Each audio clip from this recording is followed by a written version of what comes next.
Welcome to this lecture series on straight lines. पिछले lecture में हमने स्लोप का कॉन्सेप्ट डिस्कस किया था। अगर हमारे पास कोई लाइन है R2 में यानी प्लेन में जिसका कि positive direction of x axis से एंगल थीटा है तो उसका स्लोप है tan थीटा। ये हमारी डेफिनेशन थी और उस पर बहुत विस्तार में हमने चर्चा करी थी, तो वो मैं दोहरा नहीं रहा हूँ। ठीक है, और एक छोटा सा नोट हमने देखा था कि दो लाइंस पैरेलल तब और केवल तब हैं जब उनका स्लोप बराबर हो। ठीक है, आगे बढ़ते हैं। Some problems for practice and now let us get started. तो आज के लेक्चर में हम इक्वेशन ऑफ अ लाइन, जो general form of an equation of a line है, उसकी बात करेंगे। इक्वेशन ऑफ अ लाइन क्या होता है ये भी अभी हमें पता नहीं है, वो भी हम चर्चा करेंगे। तो कुछ उदाहरणों से हम शुरुआत करेंगे, मोटिवेटिंग एग्जाम्पल्स। ये छोटे छोटे प्रश्न हैं, इनको जब हल करेंगे तो कुछ बात सामने आएगी। प्रश्न है कि find the locus of the line passing through 2,3, जो यहाँ बना हुआ है, जिसका कि स्लोप 5 है। तो वो लाइन जो कि इस बिंदु से पास करती है और जिसका स्लोप 5 है, कुछ इस प्रकार वो दिखेगी। इसका लोकस बताना है, और जैसे कि लोकस में हम बहुत विस्तार में चर्चा कर चुके हैं, लोकस का मतलब और कुछ नहीं होता, बस इतना ही होता है, वो सेट डिस्क्राइब करना है जो ये लाइन है। ये लाइन R2 का एक सबसेट है, जो कोऑर्डिनेट प्लेन है उसका एक सबसेट है ये लाइन, हमें बस ये डिस्क्राइब करना है। ठीक है, तो बहुत सरल है, इसको खुद से सॉल्व करें। मैं पूरा डिटेल में करूँगा पर आप इसे खुद से करें। मान लेते हैं ये वो लाइन है, या कलर चेंज कर लेता हूँ। मान लेते हैं कुछ इस प्रकार वो दिखती है, जो भी स्लोप 5 की लाइन है और 2,3 से पास हो रही है। ठीक है, तो इसका लोकस बताना है, तो एक बार मान लेते हैं कि कोई एक पॉइंट उस पर है जिसका नाम हम x, y ही रख देते हैं। तो suppose x, y be on the line. ठीक है, तो कोई पॉइंट x, y यहाँ पे उठाया है इस लाइन पर, और different from 2,3 where x, y is not the same as 2,3। So a जो पॉइंट है उससे अलग एक पॉइंट हमने उठाया है। ठीक है, ये पॉइंट तो a है ही है। इसी लाइन पर हमने एक पॉइंट उठाया x, y जो कि a से डिफरेंट है। पर हमें दिया क्या हुआ है कि लाइन का स्लोप इज़ 5, और स्लोप हम जानते हैं कैसे कैलकुलेट कर सकते हैं। अगर पूरी डिटेल देनी हो तो ये ट्राइंगल बनाया, difference in y coordinates upon difference in x coordinates, वही है tan of this angle, right. Slope of the line कुछ नहीं है, इस राइट एंगल ट्राइंगल में जो ये जो एंगल है थीटा, इसका tan, यही है स्लोप। डेफिनेशनली वो इसका स्लोप है, positive direction of x axis से जो एंगल बन रहा है उसका स्लोप है। पर because this line and that line are parallel, this angle and that angle are equal. So ठीक है, वो स्लोप पे जो हमने बात करी थी मैं बस दोहरा रहा हूँ उसको। So therefore so we gate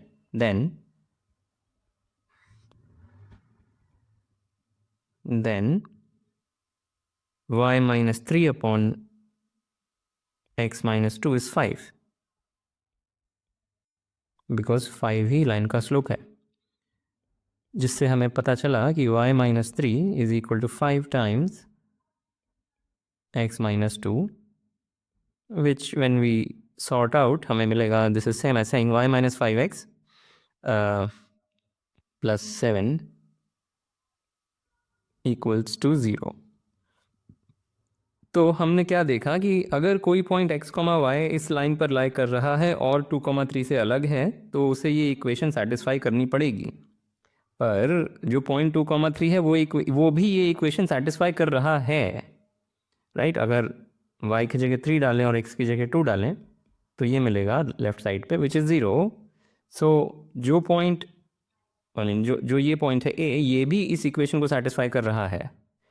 हमने ये रीजनिंग में ये माना था कि ये जो पॉइंट है वो a से डिफरेंट है, क्योंकि अगर ये नहीं मानते तो हम ये लिख नहीं सकते थे। अगर ये पॉइंट और ये पॉइंट बराबर हो जाते तो यहाँ पे 0/0 लिखा रहता, जो कि मीनिंगलेस हो जाता। 0/0 को 5 बोलना उचित नहीं है। तो ये रीजनिंग करने में हमने माना कि x, y is different from 2,3, पर उससे जो हमें निष्कर्ष मिला कि x, y satisfies this equation, that is also true for this guy, that's okay, इसमें कोई contradiction नहीं हो गया। So what we see is that every point on the line, so this is our conclusion so far, every point on the line is in this set x comma y, y minus 5x plus 7 equals to 0, right. ये अभी हमने show किया। Line पे कोई भी point उठाया जो 2,3 से डिफरेंट था वो इस सेट में है, ये तो हमने देखा ही, पर 2,3 भी इस सेट में है, वो हम डायरेक्ट कैलकुलेशन से देख सकते हैं। ठीक है, पर हम इसके आगे एक बात और बोल रहे हैं कि this is exactly the line is contained in this set, ये हमने अभी आर्ग्यू किया, पर अब हम कह रहे हैं कि this is actually equal to the line. ये जो सेट है यही वो लाइन है और यही फिर लोकस हो गया। This is the locus of the line. जब हम बोल रहे हैं लोकस ऑफ द लाइन तो हमारा मतलब ही था कि वो सेट बताओ जो ये लाइन है, और हम अभी कहना चाह रहे हैं यही है वो सेट। तो उसको सिद्ध करने के लिए अगर यहाँ पे कोई पॉइंट उठाएंगे तो हम शो करना चाहते हैं कि वो इस लाइन पर है। अब यहाँ पे कोई पॉइंट उठाएंगे, या तो वो पॉइंट 2,3 है या वो पॉइंट 2,3 नहीं है, क्योंकि इस सेट में 2,3 है। और अगर यहाँ से जो भी पॉइंट उठाया वो अगर 2,3 है then we are already done, because 2,3 lies on the line. हम करना क्या चाह रहे हैं, हम कहना चाह रहे हैं कि everything that is here is also on the line. अभी तक हमने शो किया जो भी चीज़ लाइन पे है वो इस सेट में है, पर अब हम उल्टा करना चाह रहे हैं, जो भी चीज़ यहाँ है वो लाइन पे भी है। तो यहाँ से अगर कोई आर्बिट्ररी चीज़ उठाएंगे तो या तो वो 2,3 ही हो जाएगी या उससे अलग कुछ हो जाएगी। अगर 2,3 है जो हमने उठाया तो वो तो लाइन पे है ही, सही है, लाइन तो पास ही 2,3 से कर रही है। दूसरा विकल्प है कि जो पॉइंट यहाँ से उठाया वो 2,3 नहीं है, तो अगर इन सब स्टेप्स को रिवर्स करें जो कि रिवर्सिबल हैं, अगर यहाँ पे कोई पॉइंट उठाया जो 2,3 से डिफरेंट है तो हमारे पास ये इक्वेशन ट्रू है, फिर उससे उसको रिवर्स करेंगे तो ये इक्वेशन भी ट्रू हो जाएगी, क्योंकि ये रिवर्सिबल है ये स्टेप, सेम ही बात है। और अगर वो पॉइंट 2,3 से डिफरेंट है तो ये इक्वेशन इसको भी उल्टे डायरेक्शन में भी ट्रू है। If X comma Y is different from 2,3 तो ये रिवर्सिबल स्टेप है, तो हमें ये इक्वेशन मिल जाएगी। और फिर यहाँ से दिख रहा है कि एक्स कॉमा वाई जो पॉइंट हमने उठाया था वो वाकई में इस लाइन पर है। तो दोनों साइड की रीजनिंग हमें करनी है। एक पॉइंट जो लाइन पे उठाया वो हमने शो किया इस सेट में है, फिर कोई भी पॉइंट इस सेट में उठाया वो हमने शो किया लाइन पर है। वो पूरी डिटेल्स मैंने लिखी नहीं रिवर्स करने की, वो आप खुद से भर सकते हैं। ठीक है, so this is exactly the locus of the line. So after some small piece of reasoning dot dot dot we deduce that this is the locus of the line, this set। ठीक है, तो ये हमें पता चला, पर इस चीज़ को हम लिखते कैसे हैं? ये सेट बना करके हम लिखते नहीं हैं, वो एक सांस्कृतिक बात है, व्यावहारिक बात है। हम बस ये लिख देते हैं locus of the line is this y minus 5x plus 7 equals to 0। जब हम कह रहे हैं कि ये लाइन इसके बराबर है तो हम कहना ये चाह रहे हैं कि ये लाइन एक्चुअली इस सेट के बराबर है। ये बस एक व्यावहारिक बात है, कल्चरल बात है कि ऐसे लिखा जाता है। थोड़ा इससे समय ज़रूर बचता है, बार बार वो सेट बनाएंगे तो समय नष्ट होता है। तो जब तक ये बात हमें पता है कि इसका मतलब ये सेट है और वो कॉन्टेक्स्ट पर डिपेंड करता है, ऐसे तो ये बस एक इक्वेशन है, ये कोई लाइन थोड़ी हुई।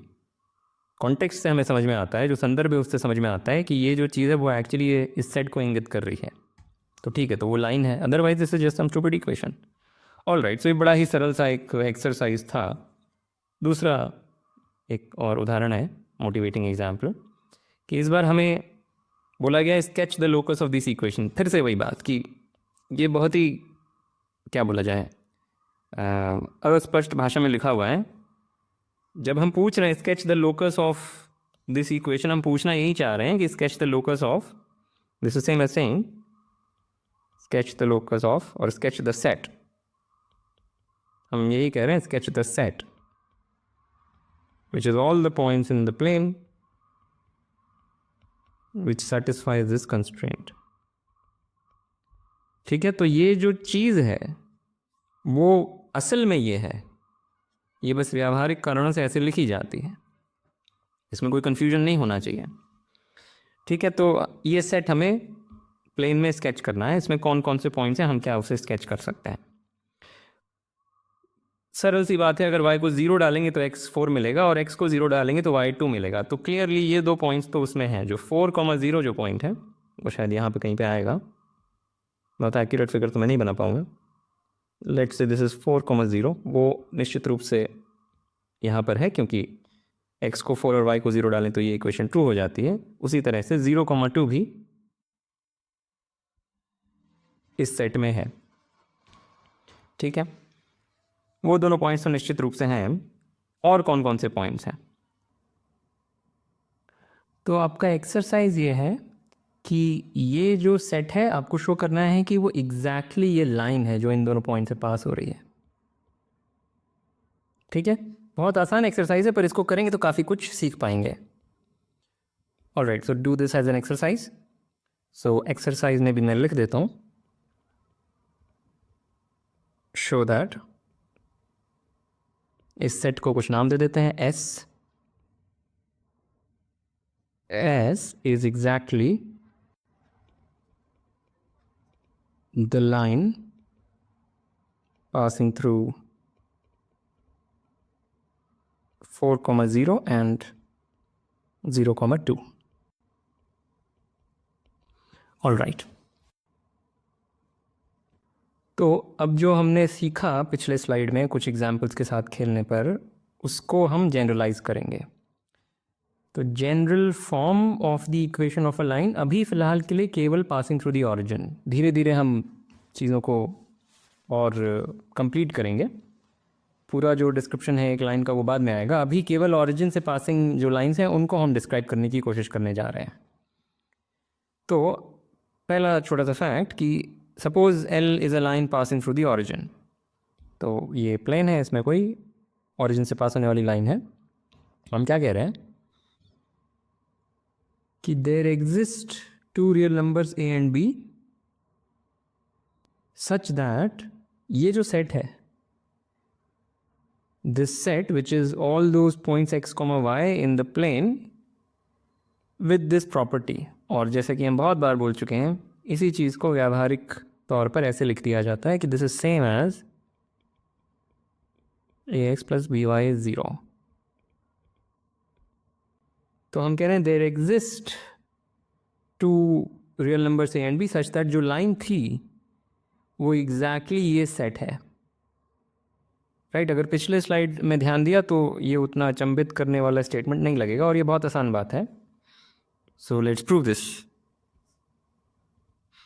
तो case 1, L is the y axis. एक डायग्राम छोटा सा बना लेते हैं। तो ओरिजिन से पास होने वाली कोई लाइन है। अब वो लाइन वर्टिकल भी हो सकती है, हॉरिजॉन्टल भी हो सकती है या तिरछी हो सकती है। एक बार के लिए केस मान लेते हैं कि वो वर्टिकल है। क्या उस केस में हम ऐसे ए और बी ढूंढ पा रहे हैं? बिल्कुल। So then L is those points x, y in R2 जिनका x कोऑर्डिनेट 0 है। राइट, y एक्सिस का मतलब ही वही है, वो पॉइंट जिनका x कोऑर्डिनेट 0 है या एब्सिसा 0 है। पर इस चीज़ को हम ऐसे लिख सकते हैं, this can be written as 1 times x plus 0 times y equal 0। तो अगर इसको a बोल दें और इसको b बोल दें तो साबित हो गया कि जो लाइन थी which was the y axis is actually this set. तो हम ऐसे a और b ढूंढ पा रहे हैं। ठीक है, ऐसे ही जस्ट फॉर फन एक और केस ले लेते हैं, case 2, L is the x axis. तो देन खुद से लिखें क्या होना चाहिए। तो जनरली या एक थर्ड केस कि L is neither the x axis nor the y axis, although फर्क नहीं पड़ता, केवल L is not the y axis is sufficient. So L is not the y axis, L is not the x axis or the y axis, let's say। ठीक है, तो just for visualisation एक line बना लेते हैं जो कि ना x एक्सिस है ना y एक्सिस है। हम ढूंढना चाहते हैं ऐसे a और b सच दैट जो हमारी लाइन है वो इस सेट के बराबर हो जाए। ओके, तो ये कैसे करेंगे? So in this case let m be the slope of the line, right? So then a point x, y, sorry, a point x comma y in R2 lies on L if and only if and only if y how shall I write it? Y minus mx equals to 0. ये मेरा claim है. This is the claim. Let me use a different color. Note that this claim is making sense because since हमने मान लिया है कि L is not the y-axis, ये जो slope है लाइन का वो इन्फिनिटी नहीं है, वो कोई रियल नंबर है. तो ये लिखना मीनिंगफुल है. यहाँ अगर इन्फिनिटी लिखा हो तो इस चीज़ का कोई मतलब नहीं बनेगा. इसीलिए ये केस बनाया था, case 1. Case 2 was just for fun. Okay, तो मैं ये क्लेम कर रहा हूँ कि कोई भी पॉइंट x, y हो R2 में, वो L पे तब और केवल तब लाई करेगा जब ये इक्वेशन सेटिस्फाई हो जाए. ठीक है, तो दो चीज़ें हमें शो करनी है. एक कि अगर L में कोई पॉइंट उठाया तो वो इसको सेटिस्फाई करेगा, और दूसरा अगर कोई भी चीज़ इसको सेटिस्फाई कर रही है तो वो L में है. तो m स्लोप की कोई लाइन है, यानी कि ये जो एंगल थीटा है, this angle theta is such that tan theta is m. Slope का मतलब ही वही है. ओके, तो अब अगर हम लाइन पे कोई पॉइंट उठाएंगे, लेट्स ट्राई टू शो कि वो इसको सेटिस्फाई करेगा. दो पॉसिबिलिटीज़ हैं. अगर लाइन पे कोई पॉइंट उठाया तो या तो वो ओरिजिन ही हो जाएगा क्योंकि ये लाइन ओरिजिन से पास करती है, in which case this is clearly true.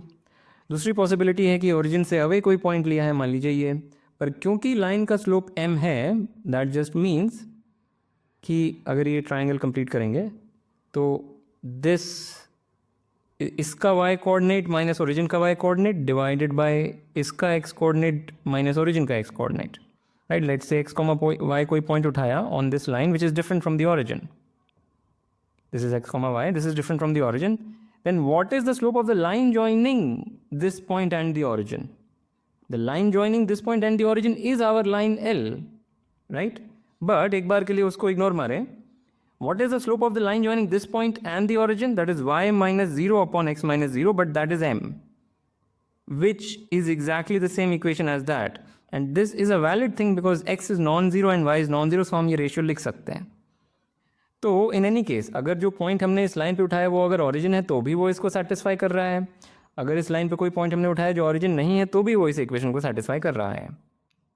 So every point on this line satisfies this equation, and therefore what we have shown so far is that L is a subset of this set. इतना तो हमने कर दिया. पर दूसरा कि अगर यहाँ पे कोई पॉइंट उठाते हैं तो वो लाइन पे निश्चित रूप से है, वो भी बहुत सरल है. वही बात है, यहाँ पे अगर कोई पॉइंट उठाया इस सेट में, या तो वो पॉइंट ओरिजिन ही होगा, ओरिजिन क्लियरली इस सेट में है. तो यहाँ पे अगर कोई भी पॉइंट उठाया या तो वो ओरिजिन ही होगा, in which case it is in L, या वो ओरिजिन नहीं होगा. पर अगर कोई पॉइंट यहाँ पे उठाया जो ओरिजिन नहीं है तो from here we can write that y upon x is m. Right, अगर x को y was not the origin तो x ज़ीरो नहीं हो सकता है, क्योंकि x ज़ीरो हुआ तो y को भी ज़ीरो होना पड़ेगा. तो अगर कोई पॉइंट ये इक्वेशन सेटिस्फाई कर रहा है तो वो ये भी सेटिस्फाई कर रहा है, प्रोवाइडेड वो पॉइंट ओरिजिन नहीं है. और अगर ये वो सेटिस्फाई कर रहा है, then what does that mean? It just means that the slope of the line passing through this and the origin, slope of the line passing through this point and the origin is m, and therefore the line that वो line जो इस point से और origin से pass करती है वो वही लाइन है जो ये है, क्योंकि इस लाइन का भी स्लोप m है. ये लाइन वो लाइन है जो ओरिजिन से पास करती है और स्लोप m है, और ऐसी एक ही लाइन है. और ये भी हमने शो कर दिया एक लाइन है जो कि ओरिजिन से पास करती है और जिसका स्लोप m है. ठीक है, तो मैं बहुत ज़्यादा डिटेल में ये चीज़ बता रहा हूँ क्योंकि हम अभी शुरुआत कर रहे हैं और सेट्स की लैंग्वेज में आम तौर पर कोऑर्डिनेट ज्योमेट्री में बात नहीं होती, या पूरी हाई स्कूल मैथमेटिक्स में ही सेट थ्योरी की लैंग्वेज का प्रयोग नहीं होता. इसलिए मैं एकदम डिटेल में सब कुछ कर रहा हूँ. थोड़ा स्लो लग रहा होगा पर कोई बात नहीं. ठीक है, तो एकदम सरल सी बात हमने प्रूव करी, पर स्टिल इट इज़ इम्पॉर्टेंट, और इसमें जितना समय लगे पूरी तरह इसको समझने में उतना इसे दें. थोड़े एग्जाम्पल्स के साथ खेलें, may be x plus 3y equal 0, इसको स्केच करें, धीरे धीरे चीज़ें समझ में आएगी. ओके, उल्टा अब इसका कि मान लेते हैं a और b दो रियल नंबर्स हैं और दोनों ही ज़ीरो नहीं हैं. Okay, what I am trying to say is that ऐसा नहीं है कि दोनों ज़ीरो हैं. Not both of them are zero, उनमें से एक ज़ीरो हो सकता है पर not both of them are zero, then ये जो सेट है विच अगेन व्यावहारिक भाषा में इसको ऐसे ही लिख देते हैं a x plus B y zero, ये जो सेट है ये एक लाइन है पासिंग थ्रू दी ऑरिजिन। पिछला जो लेमा था और ये लेमा में थोड़ा फ़र्क है। पिछला लेमा था कि अगर कोई लाइन है जो ओरिजिन से पास हो रही है तो वो उसे हम इस फॉर्म में एक्सप्रेस कर सकते हैं। अब हम कह रहे हैं कि अगर कोई चीज़ इस फॉर्म में है और not both A and B are zero is important, क्योंकि अगर दोनों ही ए और बी ज़ीरो हम ले लेंगे तो ये सेट क्या बनेगा, ये सेट हो जाएगा पूरा का पूरा coordinate plane which is clearly not a line. यहाँ पे भी जो ए और बी हमें मिलेंगे, ये जो क्लेम है यहाँ पे कि अगर एल कोई लाइन है तो उसके लिए हम ऐसे ए और बी ढूंढ सकते हैं such that L is this set, automatically ये ट्रू है कि ए और बी दोनों के दोनों ज़ीरो नहीं हो सकते। दोनों के दोनों ज़ीरो होंगे तो ये सेट R2 बन जाएगा which is not a line. ठीक है, तो इसलिए ये हाइपोथेसिस ज़रूरी है कि not both A and B are zero. तो ये जो सेट बनेगा ये निश्चित रूप से एक लाइन पासिंग थ्रू ऑरिजिन है। पासिंग थ्रू ऑरिजिन है वो बहुत क्लियर है, क्योंकि एक्स की जगह ज़ीरो और वाई की जगह ज़ीरो डालेंगे तो ये इक्वेशन सेटिस्फाई हो जाएगी। उल्टा कि उल्टा तो नहीं बोलना चाहिए, पर कोई भी चीज़ जो इस प्रकार लिखी गई है वो लाइन ही है और पासिंग थ्रू ऑरिजिन है। तो अगर ये रीजनिंग फॉलो करी यहाँ पे इस प्रूफ में तो आप इसका भी प्रूफ लिख सकते हैं। ज़रूर इस पर रुक करके विचार करें, ये एक एक्सरसाइज है, जल्दबाजी ना करें। अगर कोई स्टेटमेंट स्पष्ट नहीं हो रहा है तो रुक करके उस पर विचार करें। सारी चीज़ें लिखी हुई हैं, रुक करके उन्हें पढ़ें और सिद्ध करें। तो इससे हमें क्या पता चला कि जो ओरिजिन से पास होने वाली लाइंस हैं उनका डिस्क्रिप्शन अब हमारे हाथ में है। They are precisely things of this sort where not both of A and B are zero. Right, origin से पास होने वाली लाइंस का हमारे पास अब एक एल्जेब्राइक डिस्क्रिप्शन आ गया। It's a geometric thing, lines passing through origin is a geometric notion, is a geometric concept और is a geometric imagination, जो भी बोलना चाहें, पर उसका हमारे पास एक एल्जेब्राइक डिस्क्रिप्शन है which is very interesting. All right, so summarising, जो पिछले स्लाइड में देखा बस उसको एक शॉर्ट में लिख दिया गया है, just summarising the previous two things, so you can think about it. All right, so let's proceed. अब फाइनली कि जो जनरल इक्वेशन है किसी भी लाइन की, तो एल अगर कोई भी लाइन है R2 में, not necessarily passing through the origin, कोई भी लाइन, तो हम कह रहे हैं कि there exist 3 real numbers A, B and C such that L is this set, where again this is usually just written like this। और बाद में हम भी ऐसे ही लिखना शुरू कर देंगे, हर बार हम ये सेट लैंग्वेज में नहीं लिखेंगे क्योंकि उसमें समय लगता है। Right, so this is an immediate generalisation of what we learned in the passing through the origin case, उसका सीधा सीधा जनरलाइजेशन है। So let's prove this.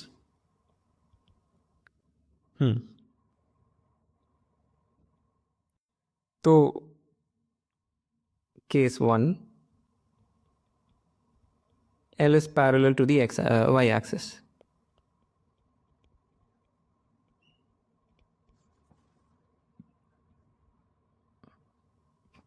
तो उसका अगर फिगर बनाना हो तो ऐसी कुछ बनेगी diagram. Let me try to see if this is accurate. हाँ ठीक है, तो मान लेते हैं लाइन ऐसी है हमारी। क्या हम इस लाइन के लिए कम से कम शो कर सकते हैं कि वो इस फॉर्म में लिखी जा सकती है? क्या हम ऐसे 3 रियल नंबर ABC ढूंढ सकते हैं such that this is true? Clearly we can. Parallel to y parallel to y axis का मतलब क्या हो गया कि इस लाइन पे हर चीज़ का एब्सिसा सेम ही है। राइट, सो देयर इज, मान लेते हैं वो इस पॉइंट से पास कर रही है, let's say this is A,0। अगर पैरेलल टू y एक्सिस है तो वो x एक्सिस को कहीं ना कहीं तो कट करेगी। अगर x एक्सिस को कहीं कहीं भी कट नहीं कर रही है तो x एक्सिस के पैरेलल हो गई। पर कोई भी लाइन x एक्सिस और y एक्सिस दोनों के तो पैरेलल हो नहीं सकती, तो अगर y एक्सिस के पैरेलल है तो x एक्सिस को कहीं ना कहीं तो कट करेगी। ठीक है, और जहाँ पे भी कट करा, मान लेते हैं A,0 पे कट करा, then so if L passes through A,0, then L is nothing but उन पॉइंट्स का समूह है जहाँ पे एब्सिसा A के बराबर है। राइट, L का डिस्क्रिप्शन क्या है? वो सारे पॉइंट्स जिनका एब्सिसा A के बराबर है, क्योंकि y एक्सिस के पैरेलल लाइन है जो कि इससे पास हो रही है।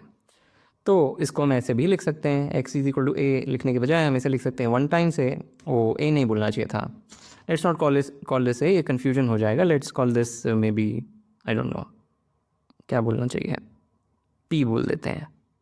तो we can just write x equals P, पर ऐसे ना लिख के हम उसे ऐसे लिखेंगे कि 1 times x plus 0 times y plus 0 is P.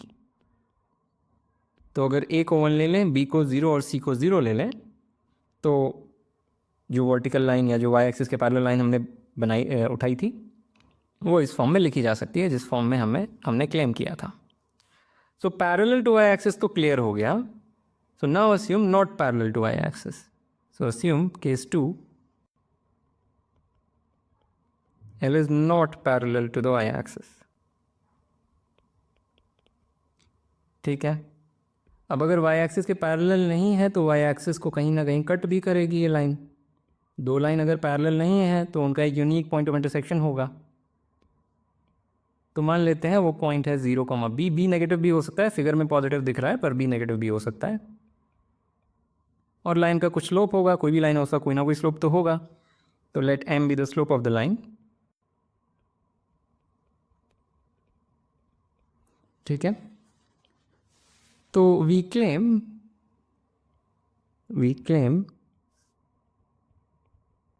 L is nothing but this set. जो लाइन है वो है इसके बराबर, समझ में आएगा, मैं अभी कुछ लिख दे रहा हूँ, y minus B equals m times x। ये क्लेम है हमारा। एक बार ये क्लेम प्रूव हो गया तो आप देख पा रहे होंगे कि ये भी प्रूव हो गया, क्योंकि इस चीज़ को हम ऐसे लिख सकते हैं कि minus m times x plus 1 times y minus b equal 0। Right, तो मेरी b बोलना बड़ा गंदा डिसीजन था, तो इसको q बोल देते हैं। Let's call this q, so this becomes a q। तो एक बार ये सिद्ध हो गया तो ये भी सिद्ध हो गया, उसमें मैं नहीं जाऊँगा। तो हम यही क्लेम प्रूव करना चाहते हैं। ये लिखा क्यों मैंने, ये बेसिकली इसको ऐसे पढ़ना चाहिए, y minus Q upon x minus 0 is equal to m, ऐसे पढ़ना चाहिए। लिखा ऐसा इसलिए क्योंकि यहाँ पे फिर मैं x को 0 नहीं रख सकता, y को q और x को 0 रखेंगे तो ये सेंसलेस बन जाएगी चीज़, बस वही बात है। दूसरा, क्योंकि L is not parallel to the y axis, m is not infinity, तो this is a meaningful equation at least, m is not infinity. Okay, so why is this claim true? Very similar जो हमने पहले किया। If x, y is in L, हम यहाँ से कुछ एक पॉइंट उठाते हैं, शो कर देंगे वो यहाँ पे है। दो पॉसिबिलिटीज़ हैं, या तो ये जो पॉइंट है वो यही है 0, q, एंड 0, q क्लियरली यहाँ पे लाई करता है। So sorry, this is L। So if x, y, so let x, y be in L। ये आर्बिट्री पॉइंट है, हमें शो करना है वो यहाँ भी है। दो पॉसिबिलिटीज़ हैं कि ये पॉइंट या तो यही है, in which case we are done, क्योंकि निश्चित रूप से इस सेट में ये पॉइंट है। So if x, y is 0, q, then done, or rather then it lies on the right hand side। अगर x, y 0, q तो वो यहाँ पे है, तो वो चीज़ अब मैं लिख नहीं रहा हूँ। Otherwise x, y is somewhere here। But क्योंकि लाइन का स्लोप m है, इस ट्रायंगल को यूज़ करके हम वही चीज़ जो पहले हमने करी कि difference of y coordinates minus difference of x coordinates is, sorry, difference of y coordinates divided by difference of x coordinates is the slope of the line. और वो लेजिटिमेट है क्योंकि x इज़ डिफरेंट फ्रॉम 0। अगर x, y 0, q के बराबर नहीं है और x कोऑर्डिनेट 0, अगर x, y 0, q के बराबर नहीं है तो x कोऑर्डिनेट 0 नहीं हो सकता, क्योंकि x कोऑर्डिनेट जब 0 है तो एक ही पॉइंट है लाइन पर।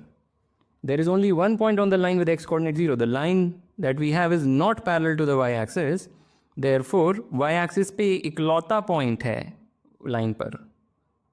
y एक्सिस के दो डिफरेंट पॉइंट्स लाइन पर नहीं हो सकते। तो अगर जो पॉइंट हमने उठाया वो इस बिंदु के बराबर नहीं है, इससे भिन्न कोई बिंदु हमने उठाया, तो उस बिंदु का x कोऑर्डिनेट 0 नहीं हो सकता। और इसलिए using this triangle we write y minus Q divided by x minus zero, this is equal to the slope which implies जो इक्वेशन हमने लिखी। सो इधर वे अगर x y एक पॉइंट लाइन पे उठाएंगे, या तो वो यही बिंदु है इन विच केस वो इस सेट में है, या फिर वो ये बिंदु नहीं है इन विच केस भी वो इस सेट में है। तो हमने ये कंटेनमेंट शो कर दिया कि हर पॉइंट इस लाइन पे जो है वो यहाँ भी है, और उल्टा फिर आपका एक्सरसाइज, अगर पिछली स्लाइड फॉलो करी तो उल्टा आप कर सकते हैं। तो रेस्ट इज़ एक्सरसाइज, मैं डॉट डॉट डॉट लिख देता हूँ। तो हमने क्या कहा कि हर लाइन जो R2 में है वो इस एल्जेब्राइक डिस्क्रिप्शन को एडमिट करती है, एक एल्जेब्राइक डिस्क्रिप्शन है उस लाइन का। और इसका उल्टा भी ट्रू है, इसका उल्टा भी ट्रू है कि अगर 3 रियल नंबर्स हैं ABC जिसमें कि A और B दोनों ही ज़ीरो नहीं है, फिर से वही बात, ए और बी में से दोनों के दोनों ज़ीरो नहीं है, एक अकेला ज़ीरो हो सकता है पर दोनों के दोनों ज़ीरो नहीं है। 3 real numbers ABC, A and B not both zero, तो ये जो सेट बनेगा वो एक लाइन है R2 में। बस इसी बात का उल्टा, हर एक लाइन इस तरीके से लिखी जा सकती है, और हर चीज़ जो इस तरीके से लिखी जा सकती है वो एक लाइन है। अगेन अगर A और B दोनों को ज़ीरो ले लेंगे तो ये क्या बोल रही है, ये इक्वेशन बोल रही है C इज़ ज़ीरो, यानी कि या तो ये एम्प्टी सेट हो जाएगा, अगर आपका C ज़ीरो था ही नहीं तो ये एम्प्टी सेट हो जाएगा, एम्प्टी सेट तो लाइन होती नहीं। और अगर C आपने ज़ीरो चुना और A और B भी ज़ीरो चुना तो ये फुल सेट हो जाएगा, या R2 का पूरा पूरा हो जाएगा, वो भी एक लाइन नहीं है। तो ये इंपॉर्टेंट हाइपोथेसिस है, ज़रूरी हाइपोथेसिस है। ओके, तो अब जितनी भी संभव लाइन्स हैं प्लेन में सबका डिस्क्रिप्शन हमारे पास है। ax plus B y plus c equal zero, ऐसे आप पढ़ते भी होंगे कहीं पे अगर पहले कोऑर्डिनेट ज्योमेट्री पढ़ी है कि general equation of a line is ax plus B y plus C is zero. उस बात का मतलब अगर एकदम स्पष्ट करना हो तो ये बोलना पड़ेगा, ये जो आज हमने बोला। ठीक है, तो अब आगे बढ़ते हैं। तो वही समरी जो हमने अभी सीखा उसकी समरी ये है, पॉज करके आप देख सकते हैं। ओके, कुछ छोटी सी बातें और रिकॉर्ड कर लेते हैं। हमारे पास ये लाइन L है, तो अब हमने वो व्यावहारिक भाषा में चीज़ों को लिखना शुरू कर दिया। जब हम बोल रहे हैं let L be this line, तो हम कह यही रहे हैं कि L is actually this set. ठीक है, ये हम कह रहे हैं, जिसमें कि फिर से ये अपने आप इसमें निहित है कि A और B दोनों के दोनों ज़ीरो नहीं हैं, एक उनमें से ज़ीरो हो सकता है, दोनों ही के दोनों ज़ीरो नहीं हैं। ठीक है, तो अब एल्जेब्राइक डिस्क्रिप्शन अगर हमारे पास किसी लाइन का है तो उससे एसोसिएटेड जो ज्योमेट्रिक कॉन्सेप्ट है हम उन्हें एक्सट्रैक्ट कर सकते होंगे, नहीं तो पॉइंट क्या है ये करने का। तो क्या ये इक्वेशन देख के हम लाइन का स्लोप बता सकते हैं? Right, natural question. लाइन की इक्वेशन देख के क्या हम लाइन का स्लोप बता सकते हैं? तो हमारा क्लेम है, this is something that may be worth remembering. Slope of L is minus A by B, right.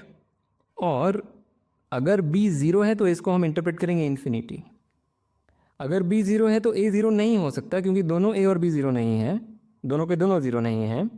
तो अगर B ज़ीरो है तो A ज़ीरो नहीं है, और इसको फिर हम इन्फिनिटी रीड करेंगे। माइनस इन्फिनिटी ज़रूरी नहीं, मतलब A नेगेटिव भी हो सकता है, पॉजिटिव भी हो सकता है। In either case we will read this as infinity. हम स्लोप को तब इन्फिनिटी रीड करेंगे, otherwise this is some real number. Okay, जब B ज़ीरो है तो ये लाइन है क्या? ये एक वर्टिकल लाइन है, राइट। जब B ज़ीरो है तो ये लाइन है ax plus c equal zero, यानी x is minus c by a, क्योंकि A ज़ीरो नहीं है, this is legitimate to write. यानी कि हर पॉइंट जो इस लाइन में है, इस लाइन पे है, उसका abscissa is minus c by a, तो वो एक वर्टिकल लाइन है। और कम से कम उस केस में तो हमारा आंसर लेजिटिमेट है या मैच कर रहा है, राइट। वर्टिकल लाइन का स्लोप इन्फिनिटी होता है। इन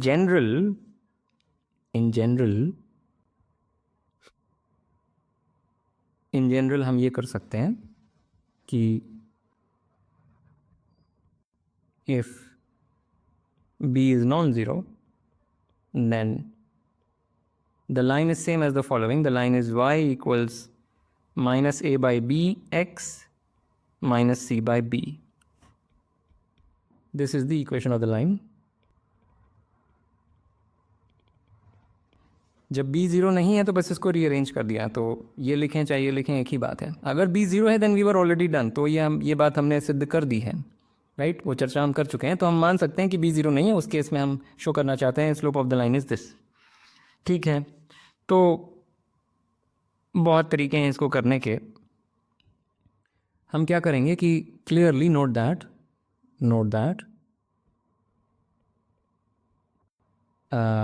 0 minus c by b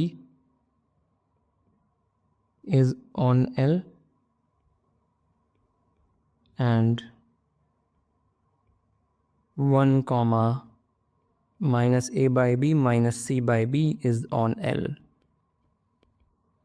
जब x को 0 रखेंगे तो y की value minus c by b आ जाएगी, और जब x की वैल्यू 1 रखेंगे तो y की वैल्यू ये आ जाएगी। इसलिए ये पॉइंट और ये पॉइंट दोनों के दोनों इस लाइन पर हैं, राइट।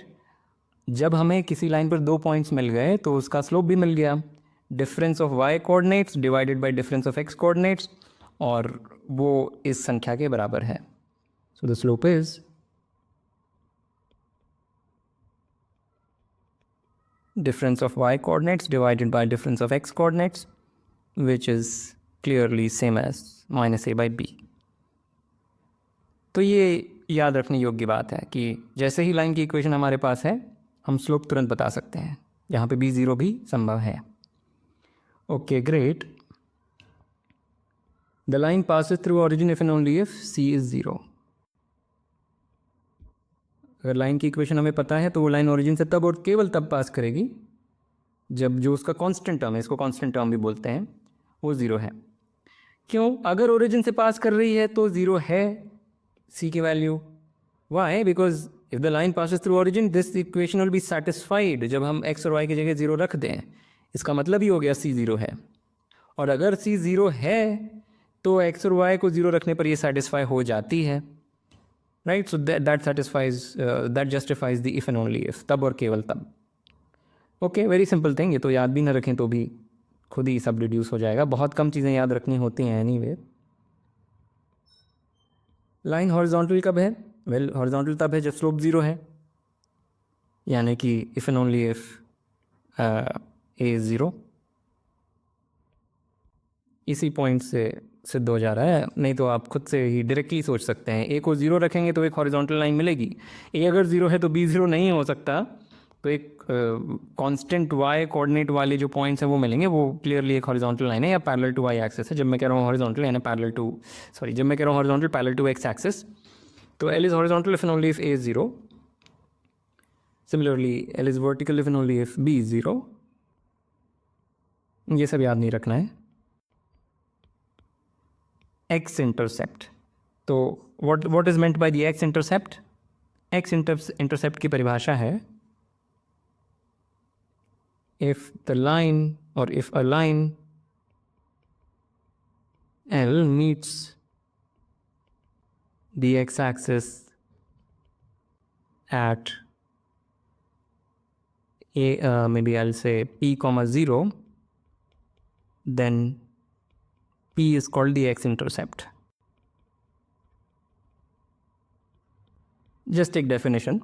तो x इंटरसेप्ट नेगेटिव पॉजिटिव 0 कुछ भी हो सकता है एग्जिस्ट भी ना करें, क्योंकि कोई लाइन अगर हॉरिजॉन्टल है और x एक्सिस से अलग है या x एक्सिस के बराबर भी है तो कोई x इंटरसेप्ट उसका फिर है नहीं, राइट।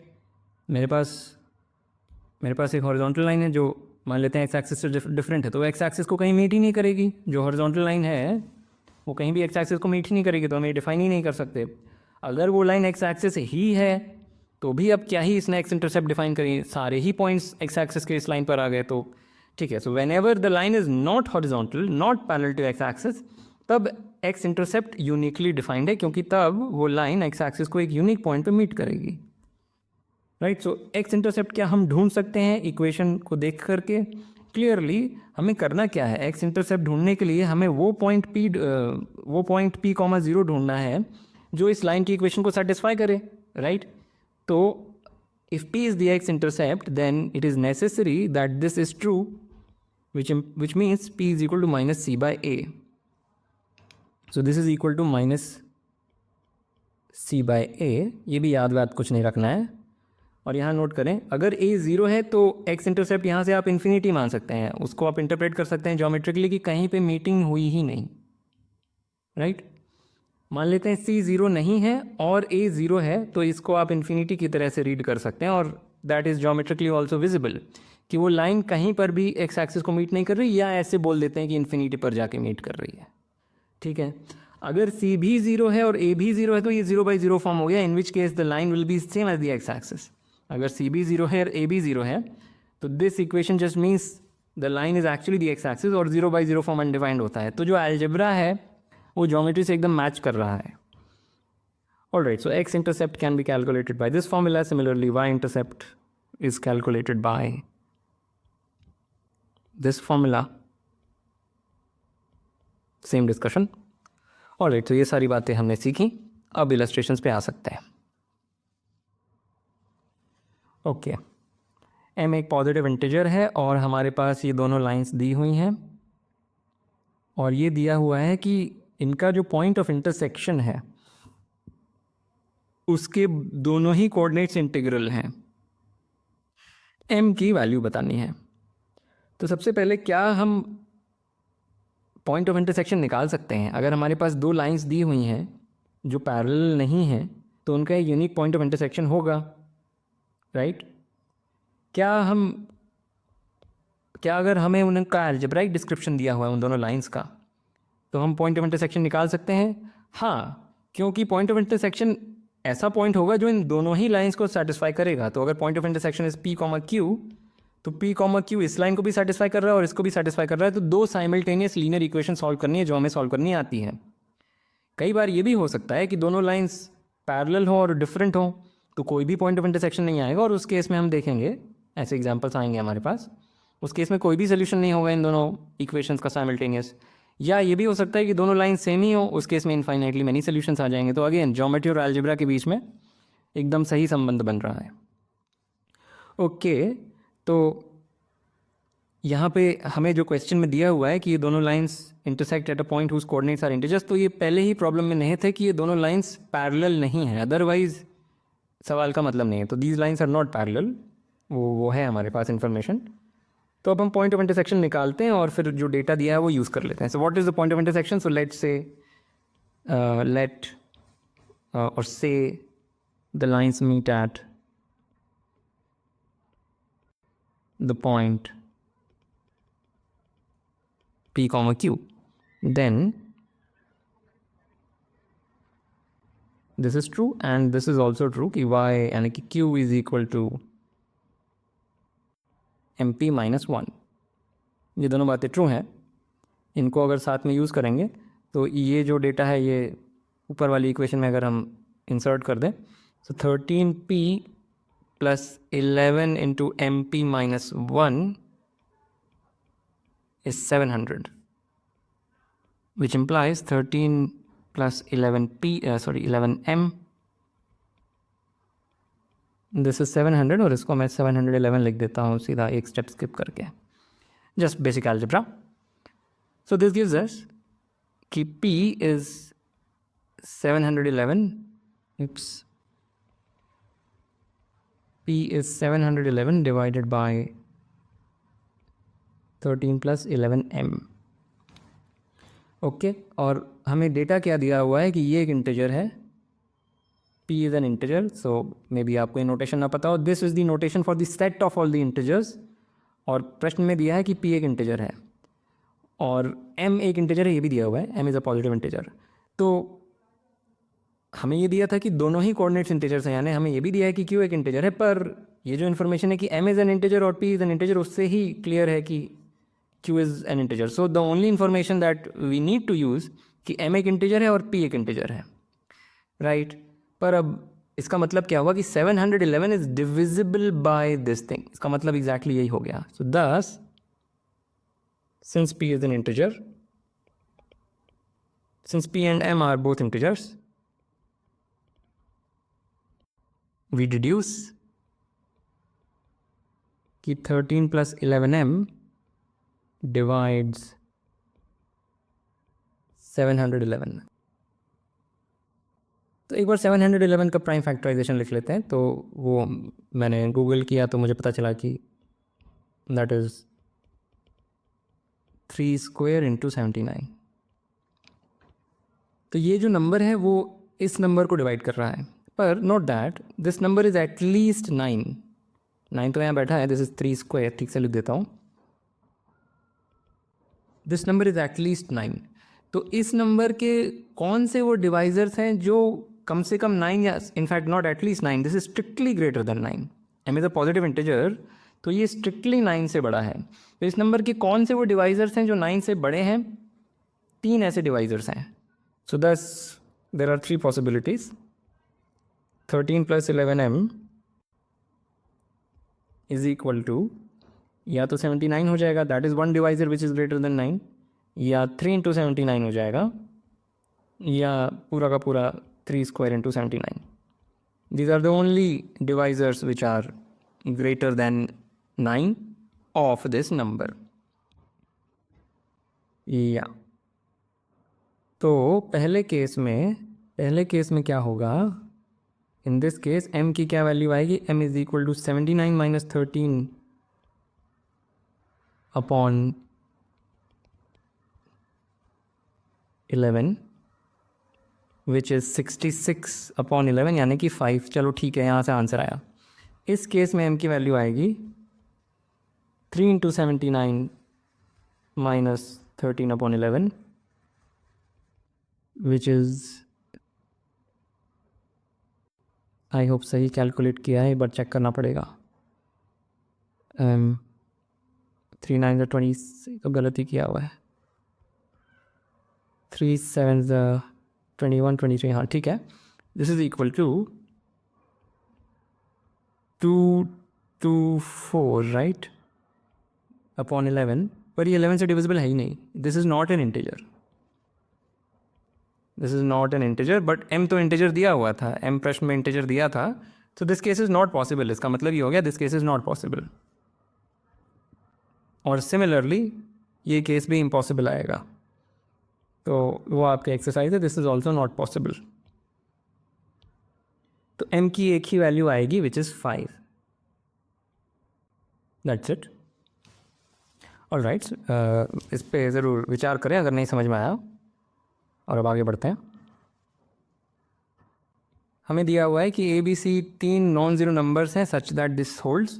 और अगर आपने हार्मोनिक प्रोग्रेशन पढ़ा है तो this just says that A B C are in harmonic progression.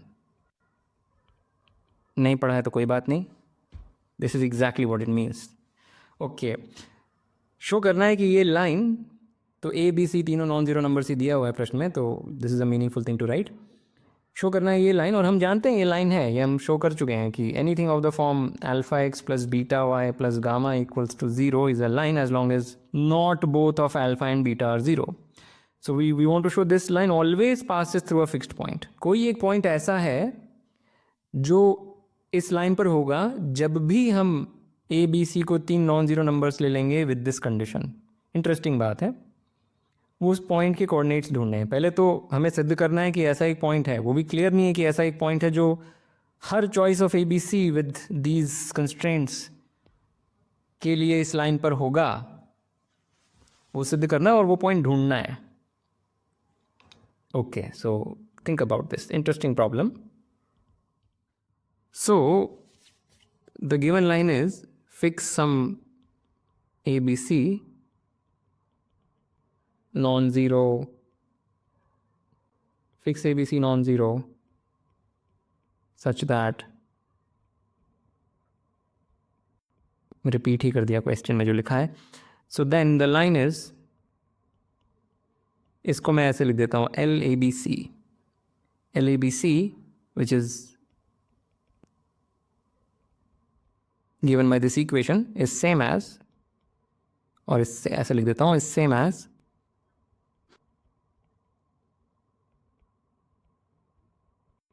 कुछ नहीं किया है, बी की जगह पे ये रख दिया है, तो वो ये इसके बराबर बन गया, एक ही बात है। विच इज़ सेम एज, क्योंकि ए बी सी सब नॉन ज़ीरो हैं, या अदर ए और सी नॉन ज़ीरो हैं, बस उतना ही यूज़ करूँगा। So that gives us twice of C x plus A plus C y plus twice of A is 0। तो यही है वो लाइन, वो चाहे ऐसे लिखो चाहे ऐसे लिखो, एक ही बात है। अब प्रश्न ये है कि क्या कोई पॉइंट ऐसा है जो हमेशा इस लाइन पर हो, चाहे हम ए और सी की कोई भी नॉन ज़ीरो वैल्यूज़ चुन लें। एग्जैक्टली यही प्रश्न है। तो देखते हैं क्या ऐसा है। अगर ऐसा है तो pick, let's pick. So choose A as 1 and C as 1. So then LABC in that case will become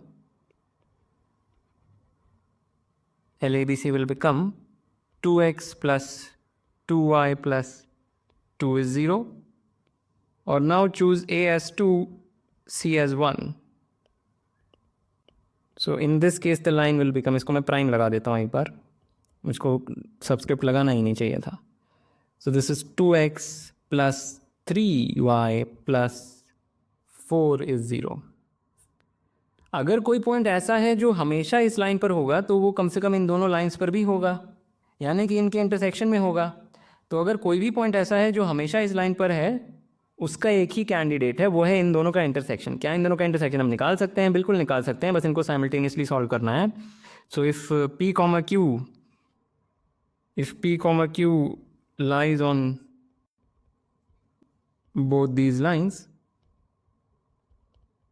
then just basic algebra, P की क्या वैल्यू आ जाएगी? P आ जाएगा, वेल सब्ट्रैक्ट करेंगे तो that will give us minus, well Q is -2, right. इसका यहाँ पे P, यहाँ पे Q, यहाँ पे P, यहाँ पे Q, और फिर when we simultaneously solve for P and Q की वैल्यू आ जाएगी -2, और फिर P की क्या वैल्यू आ जाएगी? P की वैल्यू आ जाएगी 1, राइट, या 1। So P is 1 and that is -2। तो एक ही कैंडिडेट है जो हर choice of A and c, हर non zero choice of A and c के लिए इस लाइन पर लाई कर सकता है, क्योंकि कोई भी वो पॉइंट हो, जो भी ऐसा मिस्टीरियस पॉइंट है, वो कम से कम इन दोनों पर तो लाई करना चाहिए। पर इन दोनों पर लाई करने वाला इकलौता पॉइंट है, वो है 1, -2। तो क्या 1, -2 इसको सेटिस्फाई कर रहा है? देखते हैं। अगर x की जगह 1 रखा तो this will 2c times 1 plus -2 plus 1 times, what am I writing? 2c times 1 plus a plus c times -2 plus 2a. क्या ये 0 है? बिल्कुल 0 है। All I'm saying is just verify that 1, -2 satisfies this equation, no matter what you choose a and c to be. Non zero भी, मतलब 0 भी choose कर लेंगे तो भी ठीक है। तो yes, we do have such a point. There is a unique such point which is 1, -2, और उसके कोऑर्डिनेट्स हमने निकाल लिए। प्रूफ के दौरान ही हमने उसके कोऑर्डिनेट्स निकाल लिए। That point is this. Alright, very simple, very simple. Let's proceed. अब दिया है कि ये जो 3 लाइंस हैं, इनके जो pair wise points of intersection है, प्रश्न में लिखा नहीं है, पर 3 लाइंस है। 3 लाइन के इंटरसेक्शन पॉइंट का क्या मतलब हुआ? मतलब हुआ कि इन दोनों को इंटरसेक्ट करें, इन दोनों को इंटरसेक्ट करें और इन दोनों को इंटरसेक्ट करें। 3 पॉइंट्स मिलेंगे, आमतौर पर 3 डिफरेंट पॉइंट्स मिलेंगे। वो अगर लाइंस तीनों कॉन्करेंट हैं, एक ही पॉइंट से पास हो रही है, तो एक ही सोल्यूशन आएगा, कॉमन सोल्यूशन।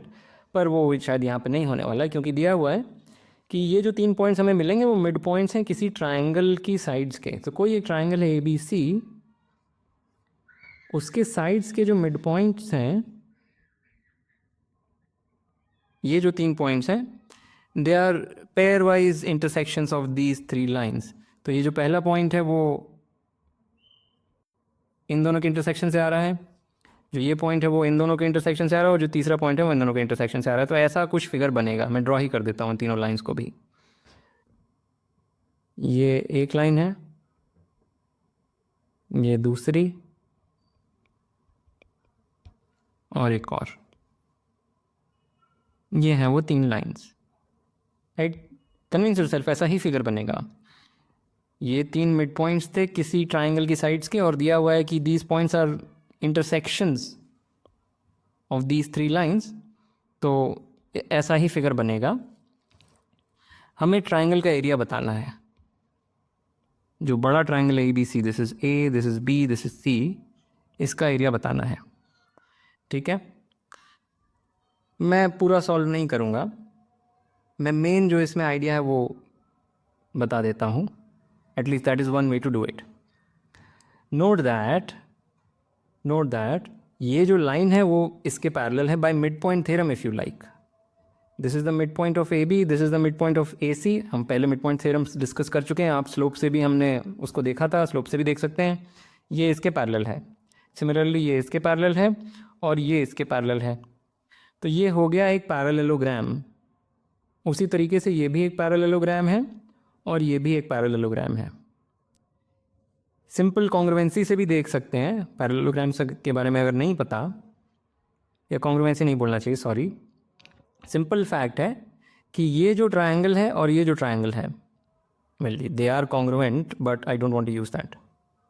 चलो ठीक है, they are congruent, let me just use that because this is a parallelogram. और किसी भी पैरेललोग्राम में जो डायगोनल होती है वो दो कॉन्ग्रुएंट हाफ्स में पैरेललोग्राम को तोड़ देती है. This is very simple. What I am saying is, कोई भी पैरेललोग्राम ले लें और उसकी डायगोनल, कोई सी भी डायगोनल बना लें, लेट्स से ये वाली.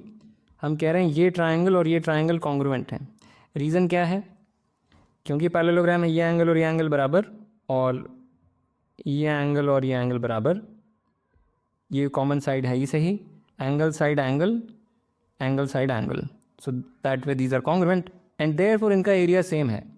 तो अगर इसका एरिया हम बोल दें अल्फ़ा है, जिसका जो ये छोटा सा ट्रायंगल बीच में बना है, तो इसका भी alpha, by the same reason इसका भी अल्फ़ा और इसका भी अल्फ़ा. तो हमें 4 अल्फ़ा पूछा हुआ है. अगर हम अल्फ़ा निकाल लेंगे तो 4 अल्फ़ा भी निकाल लेंगे. क्या हम अल्फ़ा निकाल सकते हैं? बिल्कुल निकाल सकते हैं, क्योंकि ये सारे पॉइंट्स हम कैलकुलेट कर सकते हैं. These are points of intersections of these 3 lines. तो ये पॉइंट मतलब बेसिकली इनको पेयर वाइज इंटरसेक्ट करके देखें या इनको साइमल्टेनियसली सॉल्व करें. That is same as simultaneously solving them. इन दोनों को साइमल्टेनियसली सॉल्व करेंगे, एक पॉइंट मिल जाएगा. फिर इन दोनों को करेंगे, एक और पॉइंट मिल जाएगा. और फिर बची हुई दो को करेंगे, एक और मिल जाएगा. तो इस ट्रायंगल का एरिया, फिर अब जो एरिया ऑफ अ ट्रायंगल का फॉर्मूला होता है उससे हम निकाल लेंगे. तो अल्फ़ा की वैल्यू आप निकाल सकते हैं और फिर you just find out 4 alpha. So that is one efficient way of doing it, right? I don't know if there are other ways, some other clever ways, but this is one way to do it. बहुत समय नहीं लगेगा इसमें. All right, so let's proceed. Last में JEE advanced का एक सवाल हमें दिया है. A B C are positive numbers जो इस तरीके से हैं, और ये भी दिया है कि जो इन दोनों लाइंस का पॉइंट ऑफ इंटरसेक्शन है उसका डिस्टेंस फ्रॉम दिस पॉइंट 2√2 से कम है. और फिर 4 ऑप्शन दिए हैं, इनमें से सही बताना है. बहुत सरल सवाल है, सॉल्व करने की कोशिश करें. तो मान लेते हैं जो पॉइंट ऑफ इंटरसेक्शन है वो है x0, y0. इनका कोई पॉइंट ऑफ इंटरसेक्शन, इनफैक्ट एक ही पॉइंट ऑफ इंटरसेक्शन आएगा, क्योंकि ये लाइंस पैरेलल नहीं हैं. क्यों पैरेलल नहीं है? पहली वाली का स्लोप है -a/b और दूसरी वाली का स्लोप है -b/a. ये दोनों नंबर्स बराबर नहीं हैं because of this condition, right? तो स्लोप अलग अलग हैं, देयरफॉर लाइंस पैरेलल नहीं हैं. तो एक ही पॉइंट ऑफ इंटरसेक्शन है, उसको हमने ये कह दिया. और क्योंकि ये पॉइंट ऑफ इंटरसेक्शन है वो देयरफॉर इन दोनों ही इक्वेशंस को सेटिस्फाई करेगा. तो हम ये लिख सकते हैं, पहली इक्वेशन दूसरी इक्वेशन साइमल्टेनियसली सॉल्व करेंगे x0 और y0 के लिए, तो ये आ जाता है, दोनों ही बराबर आ जाते हैं. आने भी चाहिए थे, सिमेट्रिक सी चीज़ थी. तो x0 भी ये है और y0 भी ये है. और अब ये कंडीशन यूज़ कर लेते हैं या इन्फॉर्मेशन यूज़ कर लेते हैं कि 1,1 से इस पॉइंट का डिस्टेंस x0, y0 का डिस्टेंस इज़ लेस देन 2√2. तो डिस्टेंस फॉर्मूला से x0 -1 का स्क्वायर प्लस y0 -1 का square, this is the distance between the 2 points, this is less than 2√2 का स्क्वायर. इसका square root was less than 2√2, right? Distance between those 2 points is square root. वो square root हटा दिया तो मैं ये लिख सकता हूँ. Therefore this gives us what is x0 -1, that is minus sign को मैं इग्नोर कर रहा हूँ. This is just a + b + c by a + b whole square, and same for the other term. This is less than 8, which gives us twice of a + b + c by a + b का square is less than 8, यहीं पे मैं cancel मार देता हूँ 4, both side square root लेंगे तो एक एब्सोल्यूट वैल्यू आएगा less than 2. If x square is less than 4, then mod x is less than 2. We can't say x is less than 2. Well, x is less than 2 भी true है, पर कायदे से mod x is less than 2. Okay, तो ये मिला, पर क्योंकि ए बी सी सब पॉजिटिव दिए थे तो मैं ये mod हटा सकता हूँ. And therefore a plus b plus c is less than 2a plus 2b, which gives a minus b minus c is less than 0. और क्या वो ऑप्शन में है? नहीं है.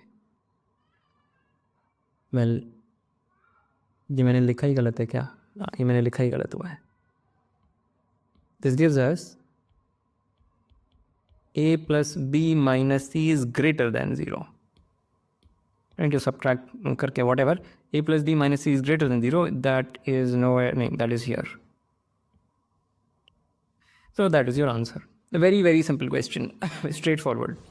Alright, so with that I want to end this lecture. As usual, like, comment, share, subscribe, and I will see you next time.